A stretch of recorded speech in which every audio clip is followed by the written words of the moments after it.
Sí, en estos momentos, si no recuerdo mal, hay 34 libros en el armario, que no Madre sé mía, cuándo, hermoso. cuándo se publicarán. Bueno, pues mientras tanto van cayendo gotitas como Las Guerras de Yahvé, que es el nuevo libro de Juanjo Benítez, que ya está en todas las librerías desde mediados de octubre. Así que yo solo viendo la portada creo que es una obra que es sumamente atractiva para todos los que nos llama poderosamente la atención el asunto del Arca de la Alianza. Vamos a hablar del Arca de la Alianza, pero también vamos a hablar de algunos de los aspectos fundamentales de los que va al final las guerras de llave, sin tampoco tratar de destripar demasiado, pero que a efectos de los curiosos, a veces cuando leemos la Biblia o leemos textos evangélicos, hay algunos pasajes que no cuadran demasiado con lo que en principio debería de ser la Biblia, o tal vez estemos hablando de un libro de fenómeno ovni. ¿No te parece, Juanjo? Pues sí, yo creo que la Biblia es uno de los mejores libros de ovnis del mundo. Lo he dicho muchas veces. Si uno estudia pasajes, no sé, del Éxodo, por ejemplo, o de cualquier otro de los 5 libros del Pentateuco, Ujú. pues se da cuenta de que lo que nos están contando, lo que nos están describiendo son carros de fuego, son discos que lanzan luz, que lanzan fuego, columnas o cilindros, grandes columnas de luz y de humo, que, bueno, pues intervienen en el éxodo de esta gente por el desierto del Sinaí durante más de 40 años. Hoy los investigadores sabemos que bueno, esas descripciones corresponden a lo que nos cuentan los testigos en el siglo XX y XXI. Ujú. Eh, Hay decenas, cientos de testimonios, miles de testimonios en todo el planeta de objetos, de naves que son muy parecidas o iguales a las que nos cuenta la Biblia. Eso nos lleva a una situación delicada, compleja, y es que a lo mejor la idea que tenemos de Yahvé como Dios es totalmente falsa.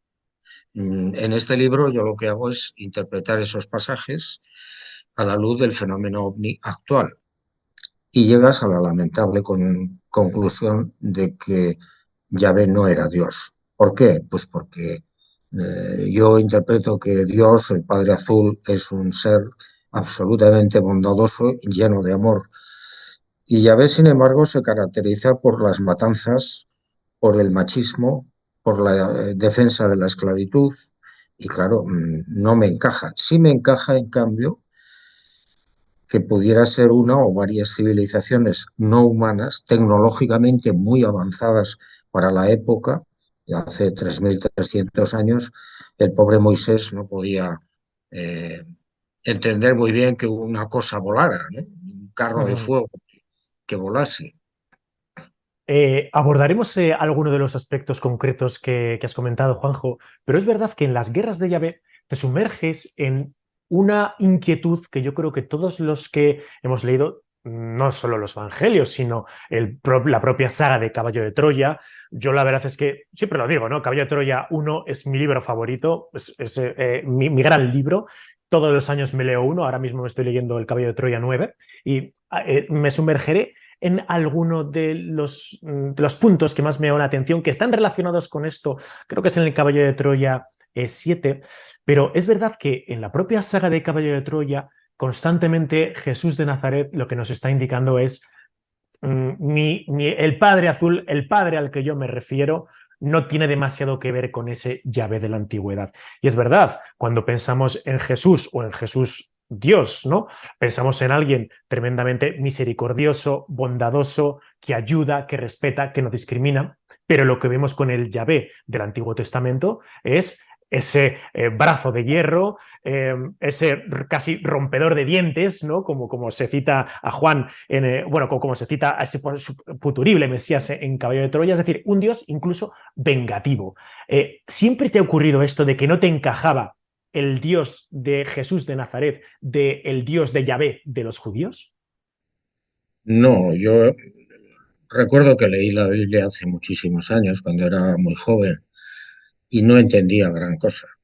No podía entender que un supuesto Dios, Yahvé, se dedicara a matar mujeres, niños, animales, ancianos, y además que robara unas tierras, porque Mm. al final lo que te encuentras es que el avance de esos supuestos judíos por Canaán durante esos años significa desposeer de sus tierras, de sus ciudades, de sus propiedades a los legítimos dueños que estaban en esas zonas. Más de 30 etnias que vivían allí desde hacía muchísimo tiempo. Eh, bueno, no lo comprendía. Después ya con el paso del tiempo, con las investigaciones, llevo ya 51 años en la investigación del tema OVNI y de los grandes misterios, empecé a caer en la cuenta, es decir, no, un momento, nos están vendiendo un Dios que en todo caso es con minúsculas, Ujú. no con mayúsculas. Ujú. Efectivamente. Claro, cuando pensamos en, por ejemplo, la propia historia de Moisés, ¿no? Y pensamos en ese primer encuentro que Moisés tiene con la zarza ardiente, cuando Moisés le pregunta, ¿y cómo les diré que te llamas? ¿Quién diré que eres? ¿No? ¿Cómo te llamaré? Y la zarza le responde ese yo soy, ¿no? O ese Yahvé, que significaría directamente. Y claro, siempre me llamó la atención la relación que existe con la propia terminología del nombre de Moisés, que parece que de siempre, desde el punto de vista judeocristiano, se nos ha vendido la historia de que es un nombre hebreo que significaría como el salvado de las aguas, ¿no? Pero también es cierto que si nos ponemos a pensar en los nombres egipcios, Ramsés significaría Moses, ¿no? Hijo de Ra, o Tutmosis, Tutmosis, hijo de Tut.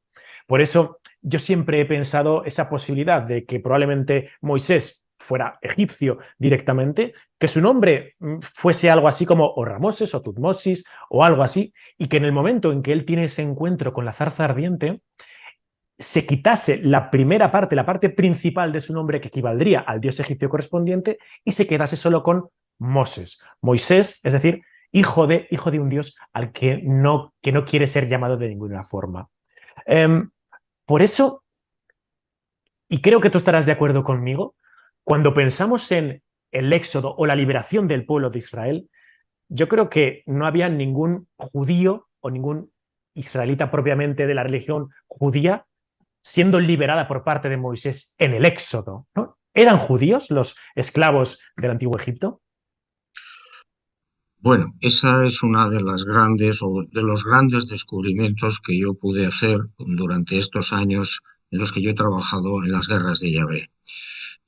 Para los historiadores y arqueólogos, el pueblo judío como tal no existía en la época de Moisés. Es Uh decir, esa gente que estaba cerca del delta del Nilo, al este, en una tierra que se llamaba Gosen, eran una mezcla de, de nómadas, de pastores, de bandoleros que entraban y salían de Egipto, causando muchos problemas.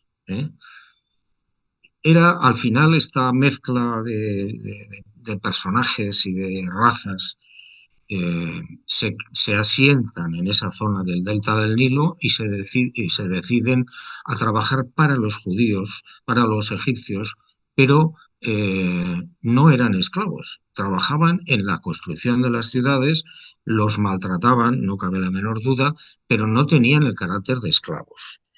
Entonces aquí nos encontramos con un problema tremendo, es decir, aquella gente que saca a Moisés de Egipto no eran judíos. Abraham era del actual Irak y sus descendientes más o menos igual. Que fueran o no fueran a Egipto es otra cuestión, pero el origen no era judío. El término judío aparece mucho después de la salida de Egipto. Y bueno, hay una vinculación con otro fenómeno, con otro suceso que le sucede a Jacob, uno de los nietos de Abraham, cuando atraviesa un río, el Jacob, y lucha con un ángel.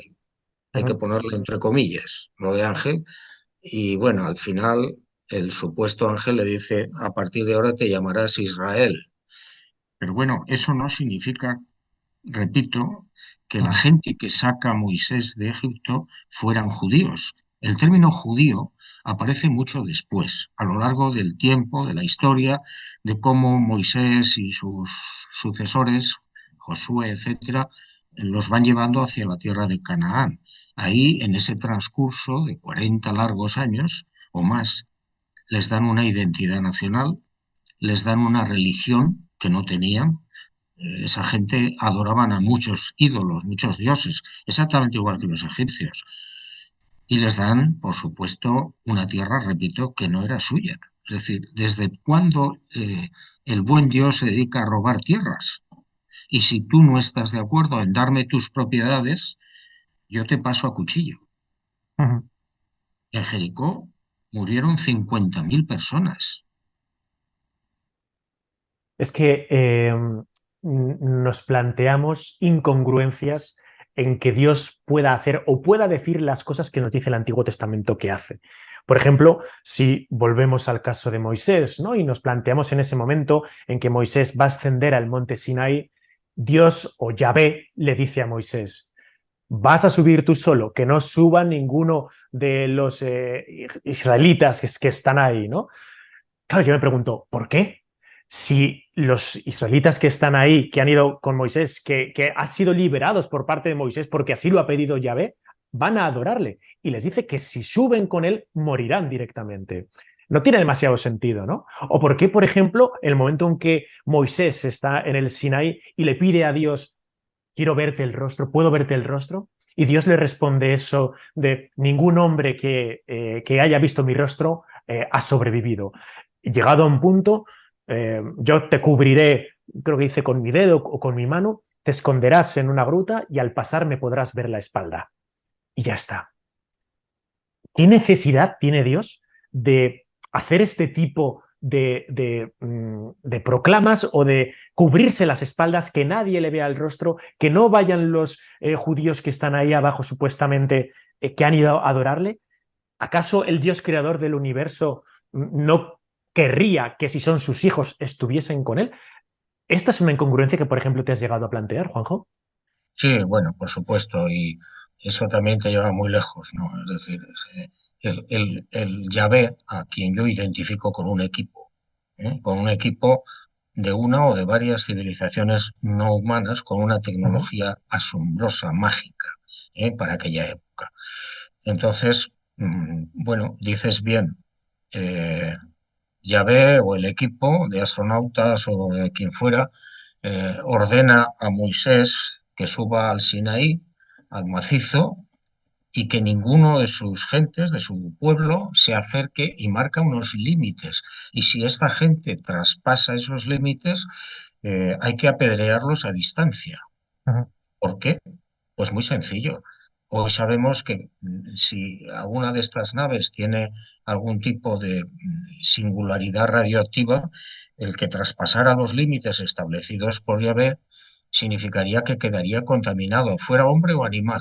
Y bueno, pues en el Antiguo Testamento te dice, sea hombre o animal, si lo traspasa, si traspasa esos límites que yo voy a establecer, tienen que ser matados, muertos, lapidados a distancia. A mí eso me lleva a pensar inmediatamente que, claro, el buen Dios no tiene por qué establecer esos límites.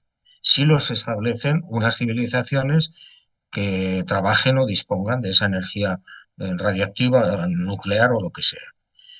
Eh, bueno, Moisés no podía saberlo, no podía saber y por supuesto obedecía, ¿no? Es decir, bueno, pues a partir de aquí no pasa nadie, pero la verdadera razón no era que, bueno, ver a Dios o... No, no, la verdadera razón es que se podían contaminar y podían morir.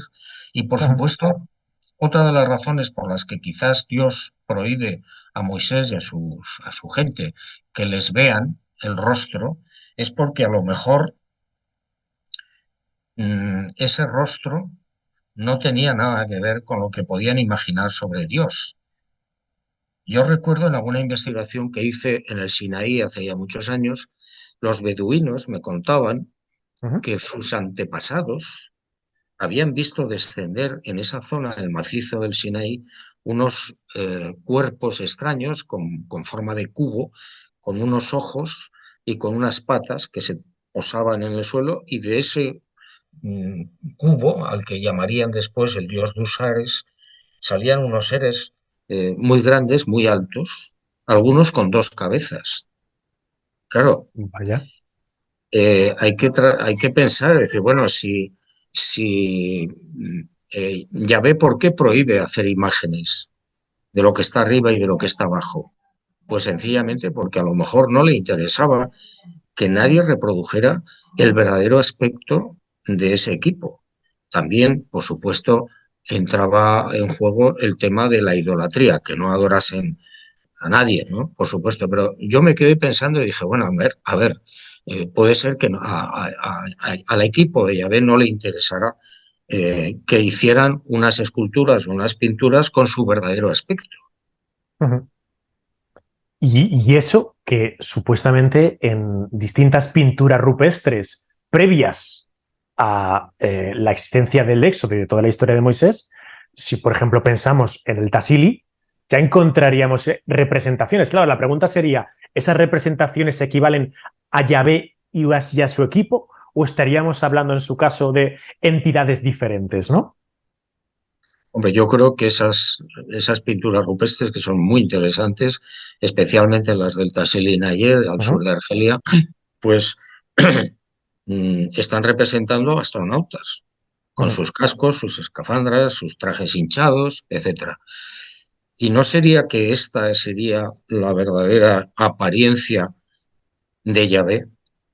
Ujú.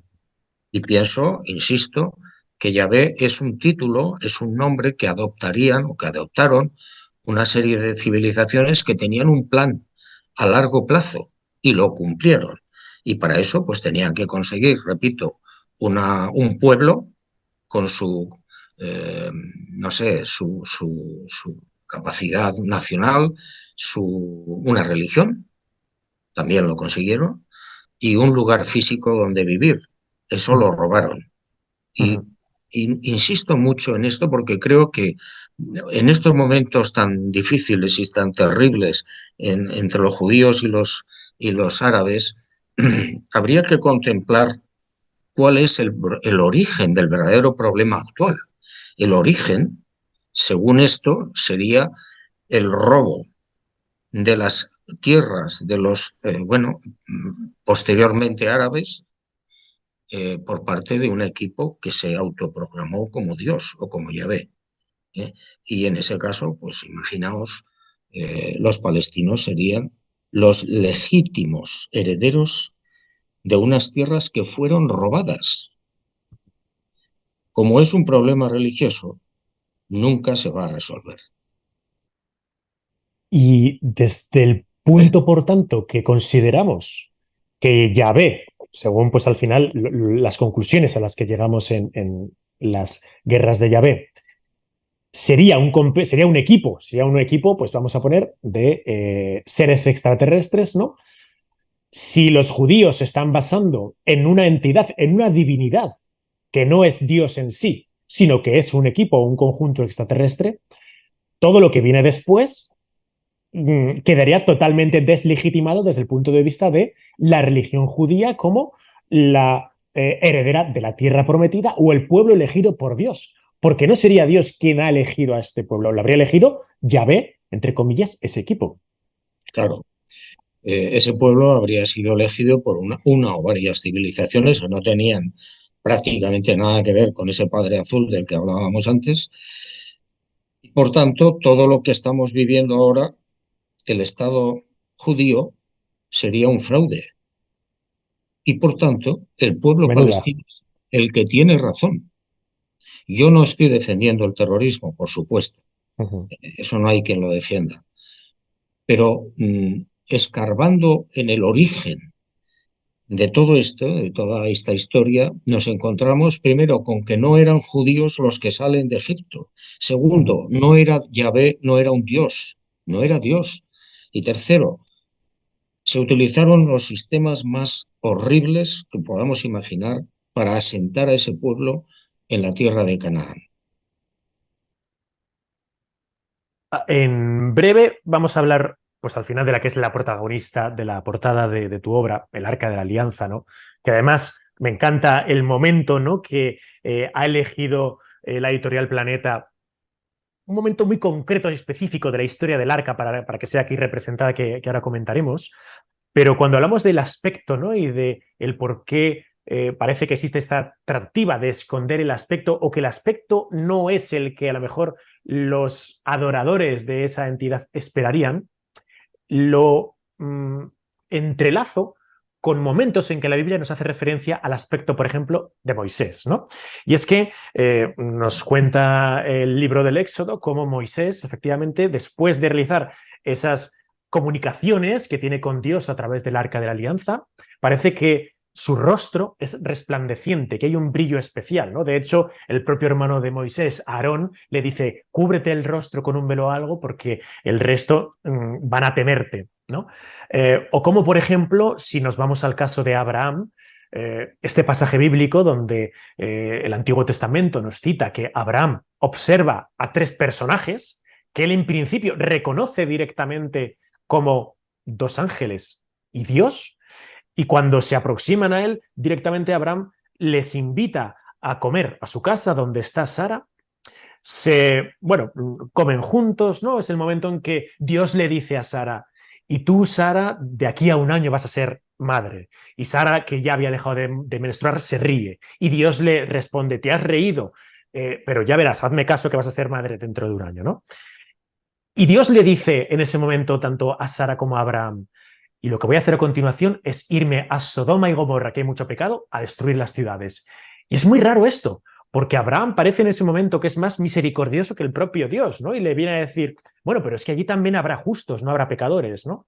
Y en la siguiente escena prácticamente vemos que son esos ángeles y no Dios quienes, pues salvando a Lot y a su esposa, acaban totalmente con Sodoma y Gomorra, casi hablando de una especie de explosión o de bomba nuclear, ¿no? Algo así parecido.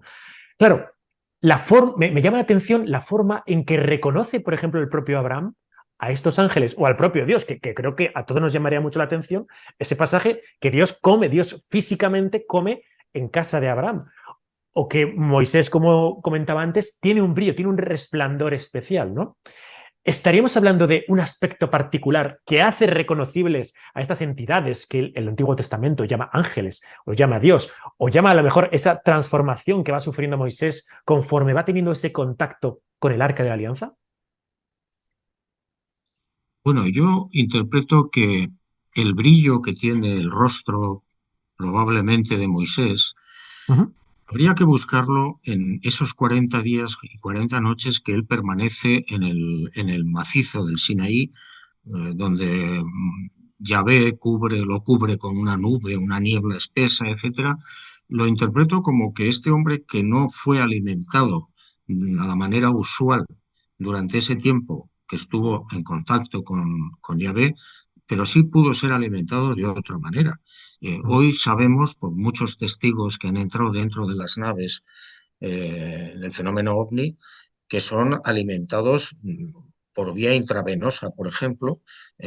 Hay otros sistemas que no sean sencillamente los de comer y beber.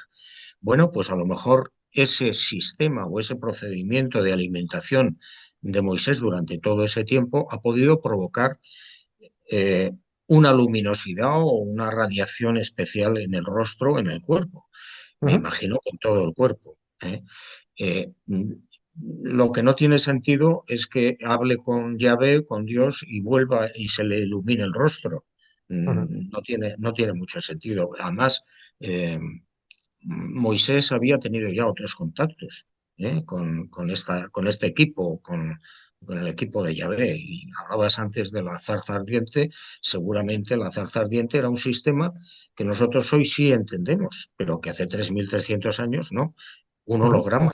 Es decir, si tú colocas encima de una zarza un holograma que simule el fuego, el testigo que está viendo ese prodigio, entre comillas, no va a entender. Pero por supuesto que no es que estuviera ardiendo la zarza, ¿no? Eh, bueno, todo va coincidiendo desde mi punto de vista en el hecho de esa supertecnología que no es comprendida lógicamente por Moisés. Uh -huh. Vamos a hablar un poquito del Arca de la Alianza, ¿no? Al final, yo creo que a todos los que nos gusta el mundo de los enigmas de la historia, sobre todo de la arqueología bíblica, pues hemos crecido toda la vida pensando en si el Arca de la Alianza existió realmente y de existir, ¿dónde podría estar hoy, ¿no? Si quieres, después hacemos un pequeño paseo por Aksum, por Etiopía, que además tengo grandes recuerdos, ¿no? De estar por allí y cómo la noche antes de dirigirme a Santa María de Sion, pues estar viendo el vídeo de Planeta Encantado, un poco para decepcionarme casi de la conclusión que expones. Pero es verdad que el Arca de la Alianza, esa caja de madera de acacia, ¿no? Con esos dos varales, mata. Con los querubines enfrentados, mirando hacia abajo, con las alas extendidas. El Arca de la Alianza mata. Y es algo que una vez más vuelve a llamar la atención. Por ejemplo, en el pasaje en el que el joven Uzá, ¿no? En el momento en que el Arca de la Alianza está subida en un pequeño carro, parece que se desestabiliza, se va a caer. Uzá sujeta el arca para que no se caiga y en ese momento cae ise facto muerto. E incluso David se queja ante Dios, ¿no? Y le pregunta, o se queja ante Yahvé y le pregunta, ¿qué ha hecho este pobre Uzá para que muera directamente, ¿no? O ese momento en el que vemos como los hijos de Aarón, Nadab y Abidú, van a ofrecer unos inciensos que Dios o que Yahvé no ha pedido, y el momento en que se acercan al arca, una vez más, mueren directamente. Y lo comentabas antes, en Jericó, directamente. El pasaje bíblico donde vemos que el arca durante 7 días con los sacerdotes das vueltas constantemente, esas 7 vueltas a las murallas de Jericó, y el séptimo día, supuestamente por el poder o la influencia de las trompetas de Jericó, las murallas caen directamente.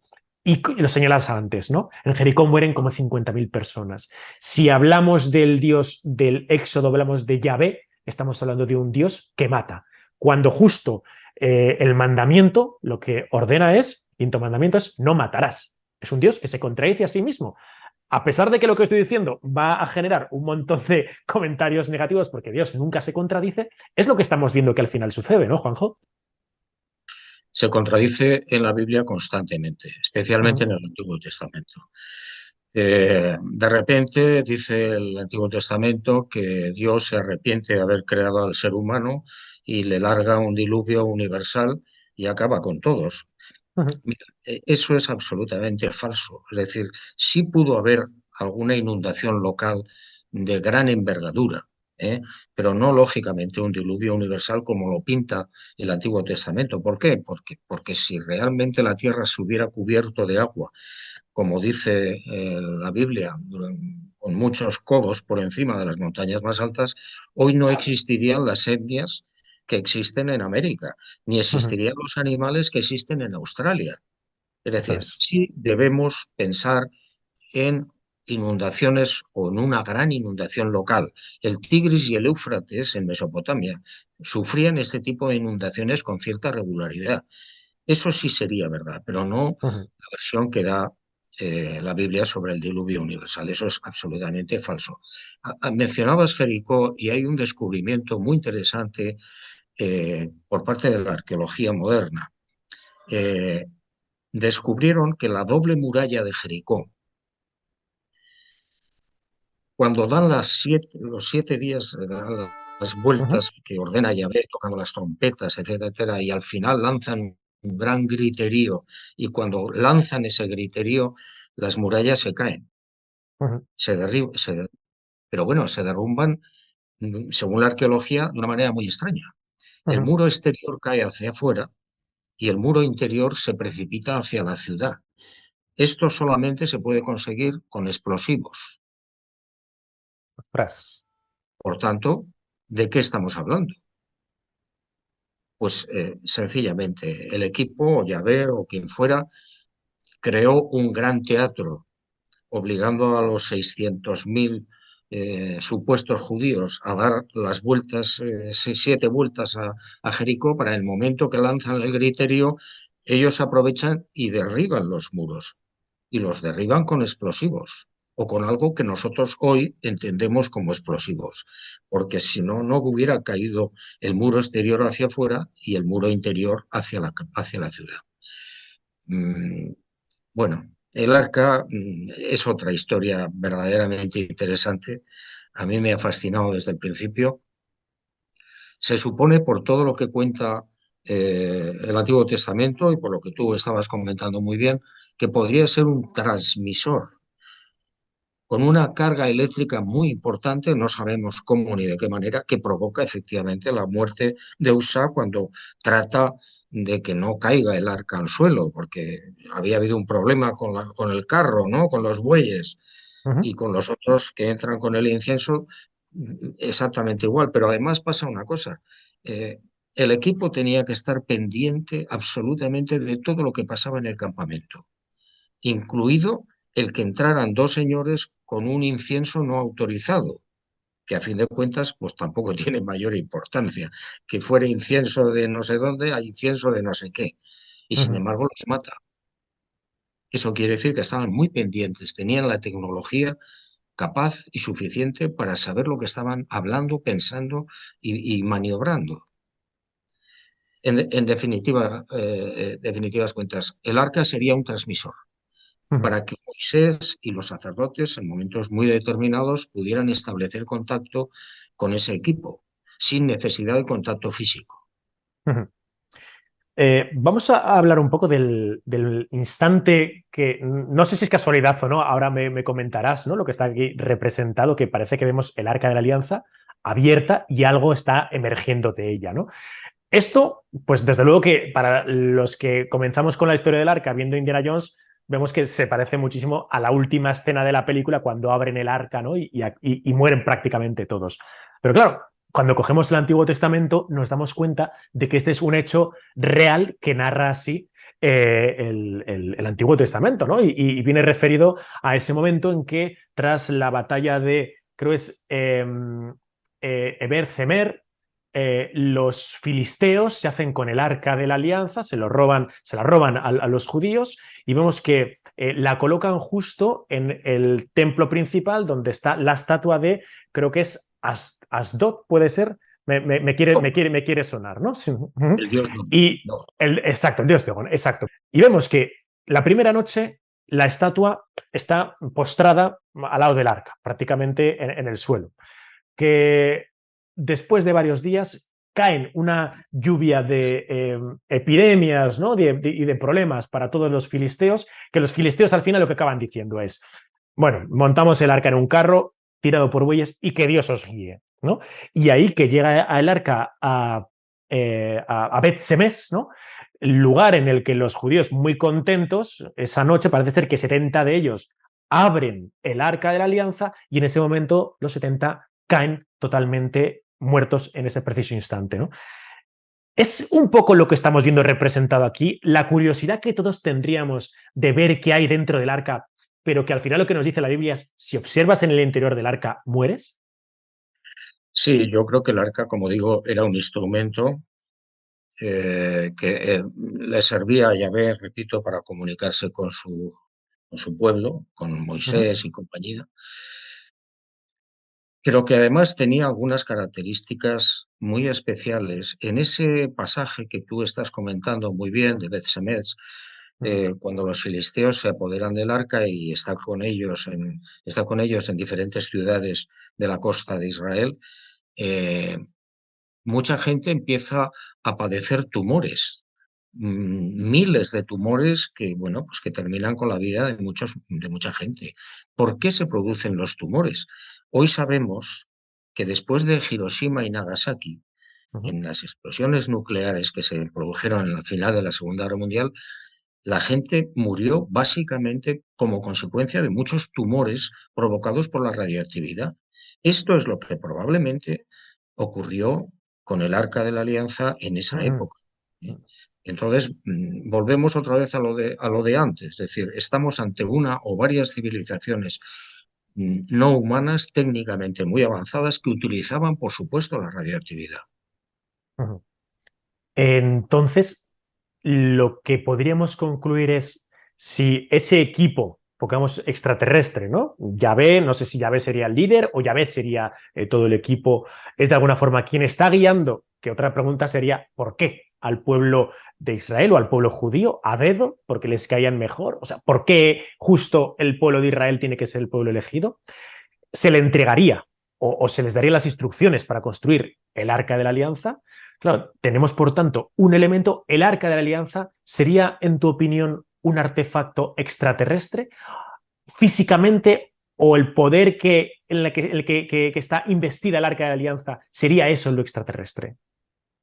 Bueno, yo creo que el arca, tal y como está descrita en el Antiguo Testamento, es un elemento terrestre, Ujú, fabricado con madera de acacia, con los varales, con el oro, con no sé qué, pero que es utilizado con una tecnología que no es humana, o al menos para aquella época.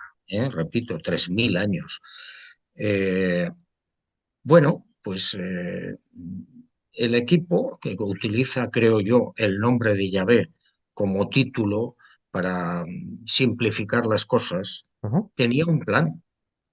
No sacaron a esa zona, a esa gente de Egipto por, no sé, por casualidad o de forma gratuita. No, no, había un plan perfectamente establecido. Por eso yo pienso que esta gente, este equipo, que controlaba el tiempo, algo que vemos hoy en día en las investigaciones del fenómeno ovni. Son civilizaciones que controlan el tiempo, que nosotros no sabemos todavía cómo se hace, pero ujú. aquella gente sí, sí lo sabía. Y al controlar el tiempo sabían perfectamente hacia dónde iban, cómo tenían que conseguir ese propósito. Daba igual los procedimientos. La cuestión era preparar el lugar, la religión, el pueblo que iba a acoger mucho después a Jesús de Nazaret. Efectivamente, claro. De ahí un poco el enlace que me gustaría introducir para hilar qué tiene que ver todo esto con Jesús de Nazaret, ¿no? Claro, evidentemente lo que estamos viendo es que, según tu investigación, Juanjo, el Dios de los judíos, Yahvé, sería un equipo extraterrestre. Claro, la pregunta que yo creo que todos nos estamos haciendo es si Jesús es Dios o el Padre, ¿no? O el Padre Azul al que se refiere el Jesús de Caballo de Troya, están relacionados. ¿Tiene algo que ver Yahvé con ese Padre, gran Padre Azul al que se refiere Jesús de Nazaret o al propio Jesús de Nazaret? No, yo creo que no tiene nada que ver o la relación es de general a cabo. Es Ujú. decir, Yahvé podría ser un cabo enviado en comisión de servicio a realizar ese plan al que yo me refiero como hipótesis de trabajo, por supuesto, pero no tendría nada que ver. El Padre Azul no se dedica a matar gente. El Padre Ujú, Azul no es un machista. En la ujú. Biblia, en el Antiguo Testamento, la mujer aparece en tercer orden, en un tercer plano, es decir, es una pena, ¿no? Ni defiende la esclavitud como la defendía Yahvé. Ujú. No, está claro. Em, Desde luego que hemos visto pasajes, ¿no?, bíblicos en los que la guerra de Yahvé está totalmente repleto, donde hablamos de esas, bueno, pues al final son descripciones bíblicas que nos están hablando claramente de eh, pues un ovni, ¿no? Un objeto volador no identificado. Y yo creo que lo vemos con mucha claridad. Cada uno podrá pensar si lo que estamos viendo o lo que estamos leyendo es algo para que nosotros lo interpretamos o es algo que tenemos que leer literalmente y considerarlo así tal cual, ¿no? Pero es que, por ejemplo, si vamos un poquito más adelante, ¿no?, y tomamos en consideración las crónicas de Flavio Josefo, pues al final el cronista judío, pongamos entre comillas, que trabajó para los romanos, ¿no?, y que con absoluta minuciosidad relató cómo fue esa conquista de Tito y esa destrucción de Jerusalén. En las crónicas de Flavio Josefo, y me gustaría leer literalmente, encontramos unos pasajes que a mí me gustaría, Juanjo, que ahora que lo voy a tratar de leer despacio para que todo el mundo asimile lo que estoy diciendo, porque llama mucho la atención que en el siglo I leamos cosas, por ejemplo, como estas, ¿no? Dice Flavio Josefo, literalmente. Fue entonces cuando la ciudad apareció un astro, cuando sobre la ciudad apareció un astro, muy parecido a una espada, y un cometa que permaneció allí durante un año. Esto también había tenido lugar antes de la revuelta y de que se iniciaran las actividades bélicas. Cuando reunido el pueblo para la fiesta de los ácimos, el día 8 del mes de Jántico, en la hora nona de la noche, brilló durante media hora una luz en el altar y en el templo con tanta intensidad que parecía un día claro. Y sigue diciendo, después de la fiesta, No muchos días más tarde, el 21 del mes de Artemisio, se vio una aparición sobrenatural mayor de lo que se podría creer. Creo que lo que voy a narrar, y esto abro paréntesis, aquí lo que va a hacer Flavio Josefo es excusarse. Excusa al lector porque lo que va a escribir es tan impactante que le da casi rubor ponerlo. Cierro paréntesis. Dice, creo que lo que voy a narrar parecería una fábula si no lo contaran los que lo han visto con sus ojos y no estuvieran en consonancia con estas señales las desgracias que acaecieron después. Antes de la puesta de sol, se vieron por los aires de todo el país carros y escuadrones de soldados armados que corrían por las nubes y rodeaban las ciudades. Claro, si esto no es una aparición ovni o casi una lucha bélica ovni, ¿qué estamos leyendo ahí? Porque ya no estamos en la Biblia, estamos directamente en los escritos de Flavio Josefo, ¿no? Claro, el testimonio de Flavio Josefo en la Guerra de los Judíos es espectacular, Es brutal. porque no es un señor, eh, tiene mucha credibilidad, es absolutamente fiable. Y lo que está contando es lo que probablemente vieron a lo largo de la historia, desde 3000 años, Moisés y toda su gente, todos los supuestos judíos. Es lo mismo, carros de fuego, espadas luminosas o columnas de humo. Al final de ese testimonio de Flavio Josefo hay algo que a mí me dejó impactadísimo. De repente entran los sacerdotes en el templo, en el Santo de los Santos, y se encuentran ruidos raros y prestan atención y escuchan una voz que le dice a otra gente, vámonos, vámonos de aquí. ¿Y quiénes Obviamente, son esos? obviamente, esos que estaban dentro del Santo de los Santos, en el templo de Jerusalén, pues eran estos señores que pues, formaban parte del equipo famoso de Yahvé. Repito, esta gente domina el tiempo y la presunción, a lo que deduces, lógicamente, es que los mismos que bajaron en el Sinaí serían los mismos que estaban en el año 70 de nuestra era en la destrucción, o antes, poco antes, la destrucción de Jerusalén por el general romano Tito. Exactamente. Claro, yo creo que hasta el final del reinado de Salomón, la gran protagonista del Antiguo Testamento es el Arca de la Alianza, ¿no? Tenemos cantidad de menciones del Arca de la Alianza bueno, y sobre todo, ¿no? Pues si nos ponemos una vez más, ¿no? A pensar en elementos ufológicos que puedan aparecer en la Biblia. Oye, en el momento en que una nube avanza, el pueblo de Israel avanza con la nube. Por la mañana está la nube y por la noche se transforma en una especie de estrella o de bola de fuego o algo así que les da calor. La nube les protege del sol, por la noche les da calor y les da luz esa estrella. Cuando la estrella se mueve, el pueblo de Israel se mueve. Cuando la estrella se detiene, el pueblo de Israel se detiene. Constantemente, ¿no? Vemos que está ahí esa nube, esa estrella, el arca de la alianza.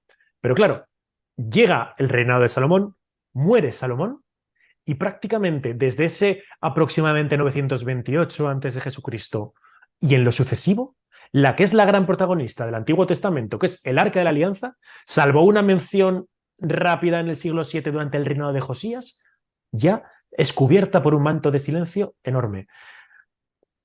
En tu opinión, ¿eso quiere decir que el Arca de la Alianza desapareció de la tierra o esas entidades se la llevaron o se fundió, pues en el momento en que tal vez el faraón Sisac se la llevó hipotéticamente o quedó escondida en algún lugar y a día de hoy seguiría escondida? Bueno, lo que yo conozco y lo que he podido investigar sobre ese tema es que antes de la destrucción de Jerusalén por el general Tito, en el año 70 de nuestra era, seguramente obedeciendo a un sueño profético, a algún mensaje, el arca es sacada de Jerusalén y trasladada al monte Nebo, donde prácticamente fue el último lugar donde Moisés vio la tierra prometida. Uh-huh. Me imagino que el arca era un objeto de madera y oro y que si Yahvé le quitaba el poder que podía tener como transmisor, etcétera, quedaba en un simple objeto, un arca de madera, que no tendría mayor interés para nadie, salvo para los judíos. Y es enterrada en el Monte Nebo. Hasta hoy, que se sepa, nadie ha podido descubrir el lugar donde está sepultada. Yo me inclino a pensar que podría ser el Monte Nebo el lugar donde está actualmente lo que quede del arca. Claro, porque la Ujú, madera de acacia se destruye también con el paso del tiempo. ujú. Em, Desde luego que uno de los capítulos más fascinantes de Planeta Encantado es ese, ¿no? Una caja de madera y oro donde rastreas toda la historia del Arca de la Alianza y al final acabas viajando a Etiopía, ¿no? Para estar ahí prácticamente frente al guardián del Arca, que si quieres nos cuentas un poco tu experiencia, la mía fue nefasta pues bueno, al final yo quería recibir sea uno o no más creyente, ¿no? Pero yo quería estar ahí frente al guardián, si efectivamente este protege la Sejina, ¿no? La presencia divina de Dios allí, ser bendecido. Y la respuesta prácticamente que me encontré ante el guardián del Arca de Alianza, Abba Gebre Meskel, es, bueno, no te puedes acercar a mí porque si te acercases demasiado me contaminarías. Porque al final si estéticamente yo soy un cristiano católico, ¿no? Y es verdad que los cristianos ortodoxos etíopes en ese sentido son muy radicales para proteger lo suyo. Digo, "Joder, si yo soy cristiano como tú, ¿no? O sea, ¿qué te voy a contaminar? Y ahora podemos filosofar un poco sobre qué piensas que es lo que tienen allí dentro, pero ¿recuerdas con cierto cariño o no te llevaste una muy buena impresión de tu contacto con el guardián del Arca de la Alianza? Para las personas que ahora mismo nos están viendo y que no saben muy bien de qué estoy hablando, existe una iglesia en Etiopía, en la ciudad de Aksum, Santa María de Sion, donde una tradición eh, de etíope nos dice que allí está el Arca de la Alianza por una relación previa que tuvo Salomón con la reina de Saba, cuyo hijo Menelik años después y por determinados avatares, se llevaría el arca de Jerusalén hasta Etiopía y allí estaría hoy. Claro, ¿tú qué piensas que hay ahí en Santa María de Sion? ¿Tú crees que tienen algo? ¿O ese guardián tras guardián, tras guardián, tras guardián que protegen lo que sea que haya allí, está protegiendo algo que no existe? Bueno, yo creo que lo que podría estar allí en ese santuario es una copia, más o menos acertada de lo que pudo ser el Arca de la Alianza, no el Arca de la Alianza. La leyenda famosa de la reina de Saba con Salomón no tiene el mayor fundamento. ¿Por qué? Por una sencilla razón. El Arca de la Alianza en la época de Salomón estaba en el templo que construye precisamente Salomón y la vigilancia que tenía el arca dentro del recinto del templo y en el exterior era de varios cientos de levitas, de vigilantes, de guardias. Nadie hubiera podido entrar, no llevarse el arca, sino ni siquiera entrar en el templo, porque estaba prohibido. Además, había una zona que era el templo, el atrio de los gentiles, donde sí podían entrar los paganos, pero a partir de ahí no podían traspasar bajo pena de muerte. Entonces, esa vigilancia, algunos calculan que podían ser 2.000, 4.000 levitas en total, esa vigilancia hubiera impedido el robo del arca. Por tanto, lo que se cuenta en Etiopía sobre la reina de Saba, su hijo, etcétera, y cómo se trasladaron por el aire hasta Uh -huh. llegar a Axum, etcétera, es pura leyenda, pura mitología, no tiene ningún valor. Eh, si el arca de la alianza estuviera en Etiopía, en Axum, y fuera verdaderamente el arca de la alianza, hacía muchísimos años que los judíos se la hubieran llevado. Uh -huh. Los judíos tienen el mejor servicio de inteligencia del mundo, con gran diferencia. Si fuera cierto, si en Etiopía estuviera el arca, se lo hubieran llevado sí o sí. De hecho, a mí una de las cosas que más me llamaba siempre la atención, ¿no? En Etiopía es cuando llega el día de la Epifanía del Señor etíope, ¿no? A mediados de enero, que todas las iglesias etíopes sacan una réplica del Arca de la Alianza, los famosos tabot, los sacerdotes la llevan colocada sobre la cabeza y eso es la réplica del Arca de la Alianza. Y yo me acuerdo, Juanjo, que cuando estaba por allí, yo le preguntaba a mi guía, pero vamos a ver, si lo que estoy viendo el día de la Epifanía del Señor en Etiopía es una réplica de lo que tenéis ahí dentro, y lo que estoy viendo son planchas o son cajas, pero o cofres directamente, y eso es una réplica de de lo que tienes ahí dentro. ¿Dónde está, si eso es el arca de la alianza, los querubines, los varales, el arca prototípica que todos tenemos en la cabeza, ¿no? Y cuando yo hacía este tipo de preguntas, no les sacaba de ahí. Me decía, nosotros tenemos el arca de la alianza y lo que sacamos son copias del arca de la alianza. Y no había forma, ¿no?, de razonar en el sentido de los querubines, la clásica que tenemos en la cabeza. Entonces, me gustaría contarte, a ver qué opinas de esto.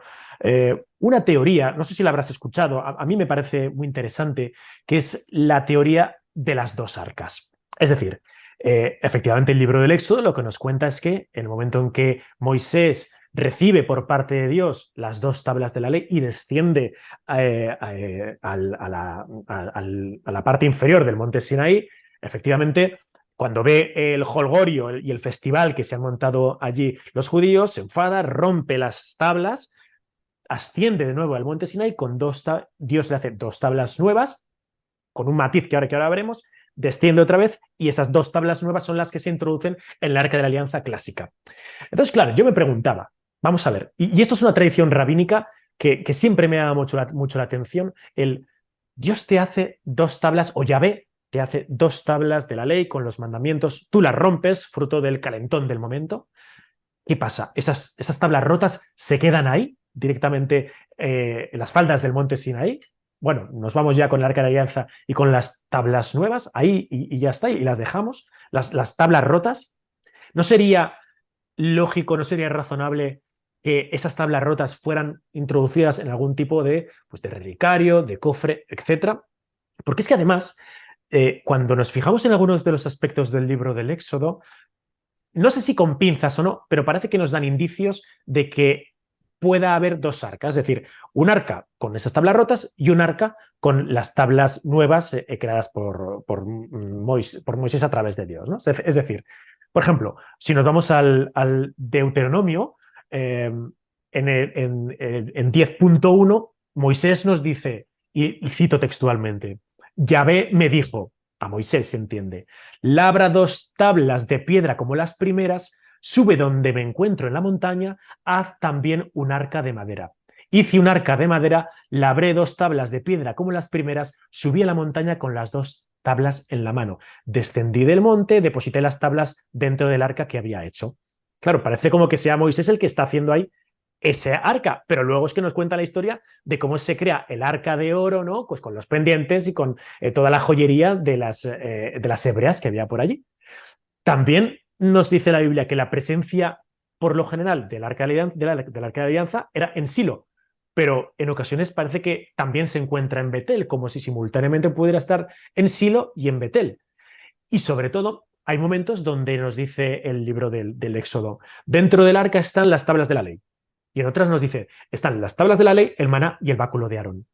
En tu opinión, ¿sería plausible el hecho de que tuviésemos un arca más humilde, una caja donde estuviesen esas tablas rotas, y por otra parte el arca majestuosa que todos tenemos en la cabeza, y que tal vez lo que tengan dentro de Santa María de Sion, esas planchas, ¿no?, que vemos, esos tabot, que al final unas planchas no dejan de ser unas tablas puedan ser tablas, no sé si esas hipotéticas tablas rotas, o bueno, antes adelantabas, ¿no?, una réplica directamente de la propia Arca de la Alianza o de las tablas.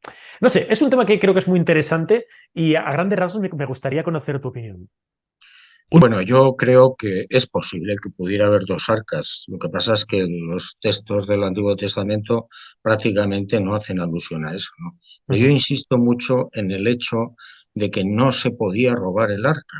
Por mucho que se empeñara la reina de Saba o quien fuera, era imposible entrar en el Santo de los Santos, en el templo de Salomón, porque, repito, la vigilancia era exhaustiva. Hasta que es destruido el templo en el año 70, había una vigilancia exterior por parte de los levitas, que eran una especie de policía del templo, y vigilancia interior. No había forma de dar un paso de ninguna manera para llegar al lugar donde estaba el arca de la alianza. Era imposible. Por tanto, lo que se habla en Etiopía, la tradición que hay en Etiopía, será otra cuestión, será otra cosa. Ujú. Pero Bueno, desde luego allí no estaba el eh, arca. de eso estoy convencido. De hecho, si vemos de dónde viene la tradición de la reina de Saba, Salomón y Menelik, que es del Kebra Negas, ¿no? Recopilación de textos tradicionales de Etiopía, que se pone por escrito en el siglo, creo que es, o el siglo XII o el siglo XIII, es decir, que prácticamente 2000 años después de la historia de Salomón, eso se ponga por escrito, pues bueno, por mucha tradición oral que haya, está más que cogido con pinzas, ¿no? Desde luego que tiene todo el sentido. Vamos a ir ya terminando, Juanjo. Aprovechando que te tengo por aquí, hay un tema que a todo el mundo le interesa mucho, ¿no? Y que muchas personas me han dicho, tienes que preguntarle a JJ Benítez sobre este asunto. Creo que es en el Caballo de Troya, decía antes, si no me equivoco, es el 7, cuando el mayor habla con Jesús y le pregunta sobre la vida después de la muerte. Y cuando pensamos, y la respuesta de Jesús, yo es algo que jamás había pensado, que jamás había leído, porque Jesús lo que le habla es la vida después de la muerte y la vida antes de la vida.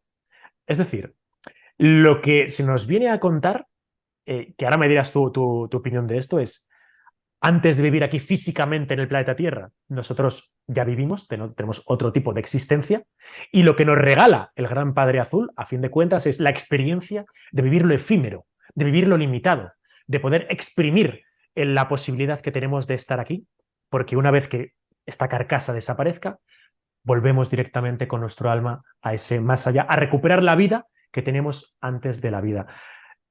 Al final, es lo que tú has escrito, que tú has transcrito.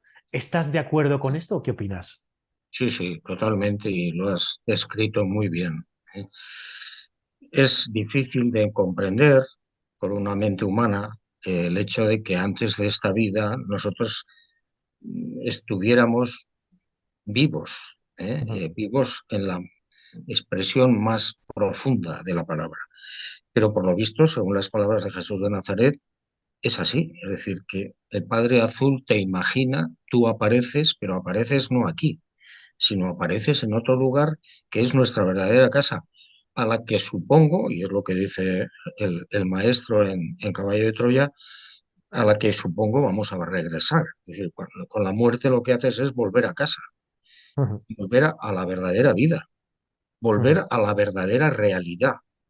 Esto sería no un sueño, pero en todo caso a veces un mal sueño, una pesadilla, es decir, o un lugar al que viene la gente a experimentar lo que en ese lugar, en esa casa auténtica, antes de nacer, no puedes experimentar. Por ejemplo, el tiempo.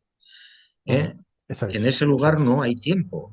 Y alguien te comenta y te dice, o tú sabes que aquí hay tiempo y quieres bajar a experimentar qué es el tiempo, y lo experimentamos. O la enfermedad, o sencillamente la muerte, que no es común en el otro lado. La Ujú, muerte es común aquí porque es una especie de peaje necesario para pasar, para volver a casa. ¿Eh? ujú. Entonces estoy totalmente de acuerdo con las palabras de Jesús de Nazaret.